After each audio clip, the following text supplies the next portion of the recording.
Hola clase y bienvenidos a la lección del pretérito versus el imperfecto. Hello class and welcome to today's lesson on the preterite versus the imperfect in Spanish, in español. Preterite or imperfect. So these are two different verb endings, but they both indicate the past tense. They are the past tense. Technically, they're two aspects of describing things that happened in the past. We don't have this in English. In English, we have to tack on a bunch of extra words. It's rather cumbersome. In Spanish, you just change the ending of the verb. And here is the blanket rule for determining which one to use, preterite or imperfect. Is the action in the past still in the process of happening, or is it not? Let me read that one more time, even though you can see it. Is the action in the past still in the process of happening, or is it not? I don't mean is it happening right now. That's called the present. But is it ongoing, in the process, still happening as you're describing what's happening in the past? Or did it end?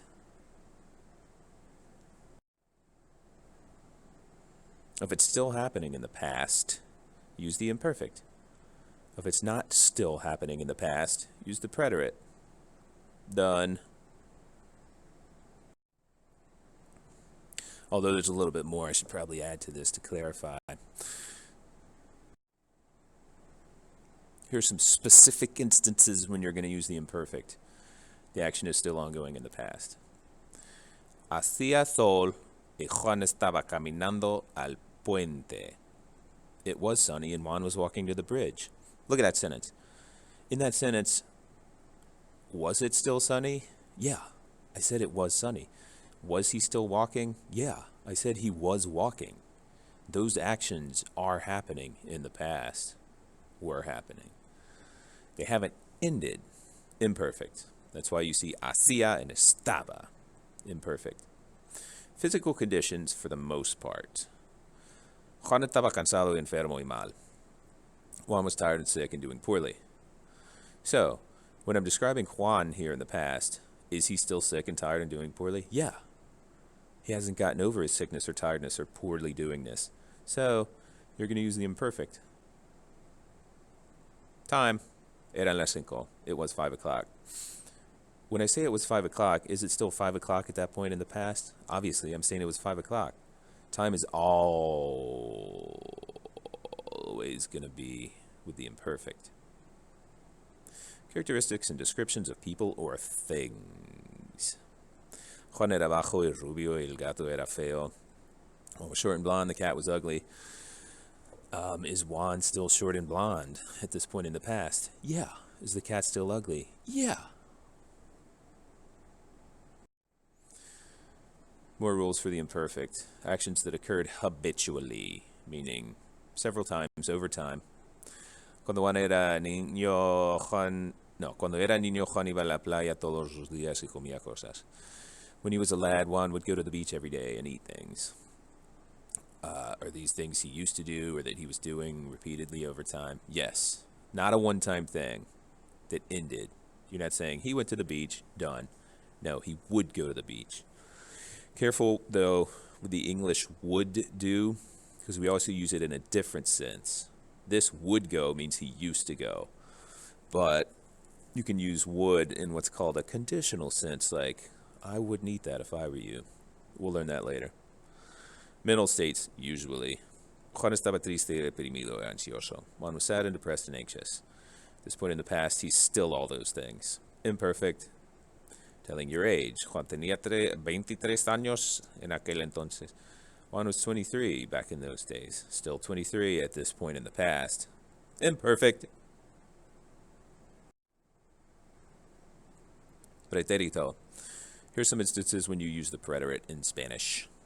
Actions that are completed in the past. Ayer Juan compró un carro. Yesterday Juan bought a car. Is he in the process of buying the car in the past? Is he still buying the car in the past? No, he bought it. Now the action of buying is done. It's completed. Preterite. Physical conditions. Sometimes Remember, with the imperfect, you can also describe physical conditions. Ayer Juan estuvo enfermo, ahora está bien. Yesterday Juan was sick, now he's fine. So, estuvo, the preterite for being sick, indicates that he's no longer sick. The action of sickness is over. And then I tacked on the now he's fine sentence just to drive the point home further. Mental states sometimes. Ayer Juan estuvo triste, ahora está bien. Yesterday Juan was sad, now he's fine. Just like the physical conditions example. He was sad. Estuvo, the preterite of being sad, indicates it ended. He's no longer sad. Más del pretérito. A chain of events. Juan fue a la tienda y compró una cosa y luego usó la cosa y después tiró la cosa en el cubo de basura. Juan went to the store, bought a thing, then used the thing, and then threw the thing in the trash can. So, are any of these actions still happening in the past? Is he on the way to the store? Is he in the process of buying the thing? Is he currently using the thing in the past? Is he in the process of throwing it? No. He did all these things and now they're done. Preterite. The beginning or end of an action, obviously. Juan empezó a toser y luego terminó de toser. Juan started to sneeze and then stopped sneezing. Is he still starting to sneeze? No. Is he still stopping? No. In fact, empezar, to start, and terminar, to stop or end, are almost always in the preterite when you use them in the past. Because once you've started a thing, you're no longer in the process of starting it. Now you're just doing the thing. Bien. Verbs that change meaning. So there's a few verbs in Spanish that have a different English meaning if you use them in the preterite or the imperfect. The first one, saber.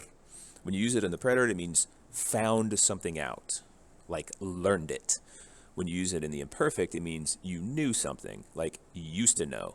For example, Juan supo la verdad. Juan found out the truth.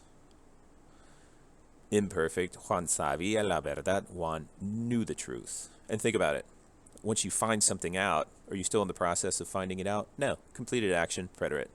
But if you knew something, are you still knowing the thing in the past? Yeah. Imperfect. Conocer. And the preterite means met someone. Imperfect, knew someone. Juan conoció a María. Juan met Maria. Juan conocía a María. Juan knew Maria. Think about it. Once you meet somebody, are you still in the process of meeting them? No. But when you knew somebody, did you know them over time in the past? Yeah, that's an imperfect action. Poder is a little more confusing, but not much. Poder in the preterite means someone or something was able to do something and did it. In the imperfect, it means they were able to do it, and maybe they did it or didn't, but it leaves the action open. Let's look at the preterite side. Anoche Juan no pudo dormir y no durmió. Last night Juan couldn't sleep and didn't. No pudo dormir means he was not able to sleep, and since it's preterite and completed, it would imply that he didn't. Was not able to and did not. Completed. But on the imperfect side, anoche Juan no podía dormir, pero después sí logró dormir. Last night Juan couldn't sleep, but he ended up sleeping. So the imperfect of poder, podía, means someone was or was not able to do something, and you don't know how it turned out. They were just in the process of not being able to do it. And in this case, I put the added phrase there, but then he was able to do it, indicating that for some period of time, he wasn't able to do it. But in fact, he did end up doing it. Bien. Muchos ejemplos en español. So in your notes, you're going to say why these are imperfect or why they are preterite.